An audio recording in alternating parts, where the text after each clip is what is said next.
shortly after I was born, I think my parents decided that city life wasn't for them. But it wasn't just the city. I think there was lots of things that they disagreed with, social order and the government and the way the world was running. And they didn't want to bring me up in that kind of constricted environment. So they took me away to Shropshire, to a place called Lower Heath, School Lane in Lower Heath, where I lived till I was about 7. My brother was born shortly after me. And they had quite a bit of land and an old farmhouse and some barns, and they decided to start a self-sufficient lifestyle. So when I was about 7, they took us even further away into the countryside, into a place called Lee Hill in Lee Brockhurst, and they worked the land and they reared animals, and we were all part of that, and we were shown how to grow vegetables and to chop wood and to cultivate meadow hay and to rear animals, look after their young, how to kill animals and eat them, all sorts of different kinds of self-sufficient ways of living your life. And it was designed to stop us being reliant on things that were fed to us through shops, supermarkets, government money, social security, those kind of things. My dad believed that those would restrict us and keep us prisoners, in effect, and that a way to free ourselves from oppression was to be as independent as we possibly could. So I knew that I wanted to leave Shropshire, and I had a grant to go to university, so off I went. In 2007, my son had gone to school and I got a day job at BYPP, which stands for Building Young People's Potential, and that was in Blacon, and I worked for a lady called Lou Davey, and she absolutely changed my life.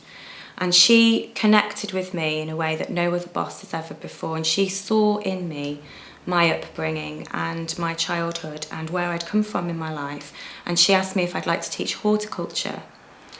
And that was a massive, amazing change for me, because as a consequence to that, I was doing things that I'd been doing as a child that were natural to me, but also combining that with, the love I have for people and the love I have for those that don't fit in, and the love I have for those that don't fit into mainstream education.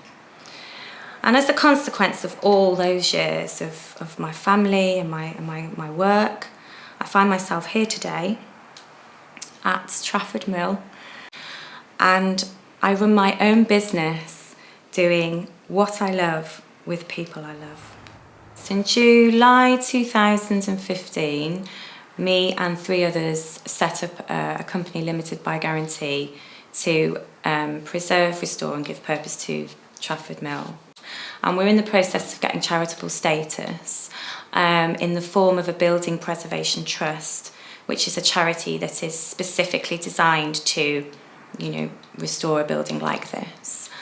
And over the last year, we've been working together with a group of volunteers who were already here at the mill before we came along, and we've been helping them do all different kinds of outdoor projects, from growing food to keeping bees to making cider and apple juice to producing charcoal. We do lots of woodland management projects with coppicing, where we use the sustainable wood there for our boiler here, and again to make charcoal. And also now, because we're at the start of something amazing, I've got together a group of 5 very skilled and talented men who are going to lead these projects forward, and they are going to, balance the practical talent, skill that's required with the community, with people from the area. So what does the future of Trafford Mill hold? Well, here at Mickle Trafford Mill Trust, we would like to see the wheels turning to generate power. Obviously that will help us with our self-sufficient business objective. But we'd also like to see the mill machinery working, even if it's just once a year. We could put it on open to the public.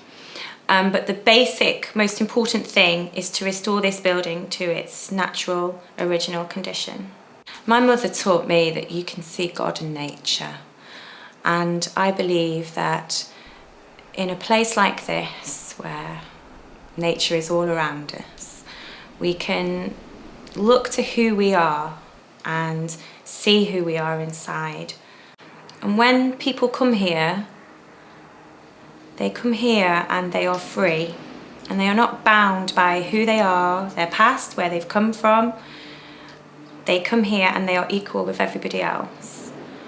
And it is being outside and working in nature, with the earth, with everything else, that helps people to forget about who they are and identify their place within this world.